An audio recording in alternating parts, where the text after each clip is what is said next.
આપનું હાર્દિક સ્વાગત છે એજ્યુકેશન ગુજરાત ચેનલમાં.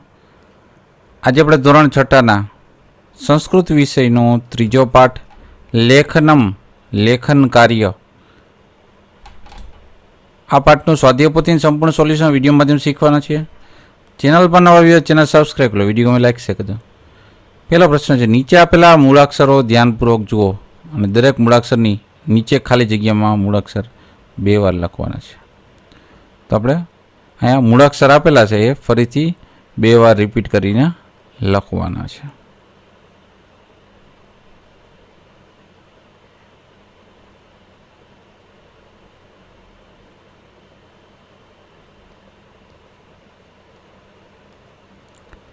બીજો પ્રશ્ન, નીચેના દરેક પ્રશ્નના ઉત્તર માટે આપેલા વિકલ્પમાંથી સાચો વિકલ્પ શોધીને તેનો ક્રમઅક્ષર પ્રશ્ન સામે પેલા બોક્સમાં લખો. પહેલો પ્રશ્ન, સંસ્કૃત ભાષા કઈ લિપિમાં લખાય છે? તે લખાય છે નાગરી કે દેવનાગરી લિપિમાં. બીજો પ્રશ્ન, ગુજરાતી ભાષાની લિપિ કઈ લિપિમાંથી આવી છે? તે આવી છે દેવનાગરી લિપિમાંથી. ત્રીજો પ્રશ્ન, સંસ્કૃત ભાષાના કેટલાક મૂળાક્ષરોના વળાંકમાં શું જોવા મળે છે? જોવા મળે છે થોડીક ભિન્નતા. ચોથો પ્રશ્ન, સંગણન વિજ્ઞાનના નિષ્ણાંતોના મતે સંસ્કૃત ભાષા સંગણક માટે કેવી છે? તો છે પૂર્ણતઃ યોગ્ય. પાંચમો પ્રશ્ન, રામ અને દેવ શબ્દમાં મહ અને વ પછી આવેલ 2 બિંદુ શું કહેવાય છે? જેમ કહેવાય છે વિસર્ગ. છઠ્ઠો પ્રશ્ન, ધ મૂળાક્ષરની સાથે ઓછી ભિન્નતા ધરાવતો મૂળાક્ષર કયો છે? તો ધ. સાતમો, વ મૂળાક્ષર સાથે ઓછી ભિન્નતા ધરાવતો મૂળાક્ષર કયો છે? તો એ છે બ. આઠમો પ્રશ્ન, ફ મૂળાક્ષર સાથે ઓછી ભિન્નતા ધરાવતો મૂળાક્ષર કયો છે? તો એ છે ક. ત્રીજો પ્રશ્ન, પાઠને આધારે યોગ્ય શબ્દ વડે ખાલી જગ્યા પૂરો. પેલી ખાલી જગ્યા, ગુજરાતી લિપિમાં મૂળાક્ષરની ઉપર શીરો રેખા કરવામાં આવતી નથી. બીજી ખાલી જગ્યા, સંસ્કૃતમાં 13 સ્વરો અને 33 વ્યંજનો છે. ત્રીજી ખાલી જગ્યા, સ્વરો અને વ્યંજનોને વર્ણ કહે છે. ચોથું, સામાન્ય રીતે દરેક વ્યંજનનો ઉચ્ચાર અ સ્વર ઉમેરીને જ કરવામાં આવે છે. પાંચમી કલાક, સ્વર વગરના વ્યંજનોને 83 લીટી કરીને દર્શાવવામાં આવે છે. છઠ્ઠી કલાક, શુક્ર અને ગજ શબ્દોમાં ક અને જ પછી આવેલ 2 બિંદુઓને વિસર્ગ કહે છે. પ્રશ્ન નંબર 4, નીચેના વિધાનો છે સાચા વિધાન સામે સાચા વિધાન, ખોટા નિશાની કરો. પહેલું, સંસ્કૃત ભાષા હિન્દી લિપિમાં લખાય છે. વિધાન ખોટું છે.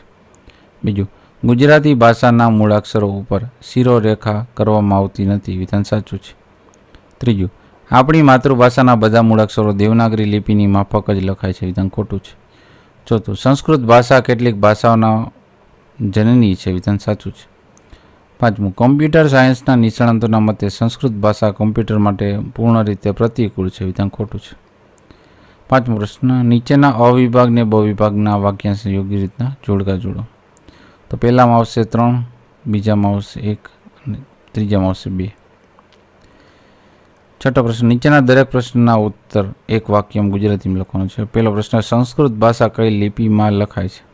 તેનો જવાબ છે સંસ્કૃત ભાષા નાગરી કે દેવનાગરી લિપિમાં લખાય છે.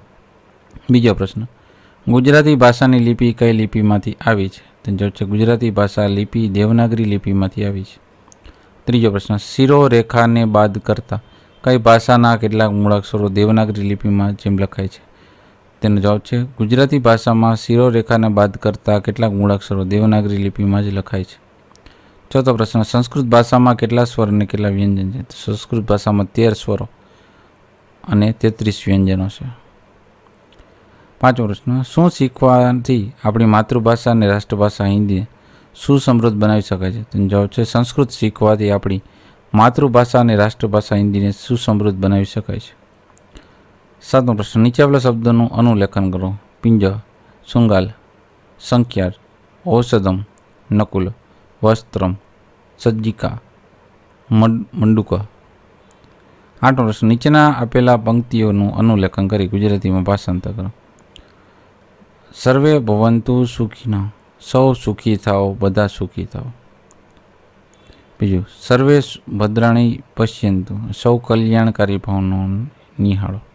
ત્રીજું, શારદાય નમઃ, સરસ્વતીને નમસ્કાર કે વંદન. વીણા પુસ્તક ધારિણી, વીણા અને પુસ્તકને ધારણ કરનારી. પાંચમું, પ્રસન્ન ભવ સર્વદા, હંમેશા પ્રસન્ન થાવ.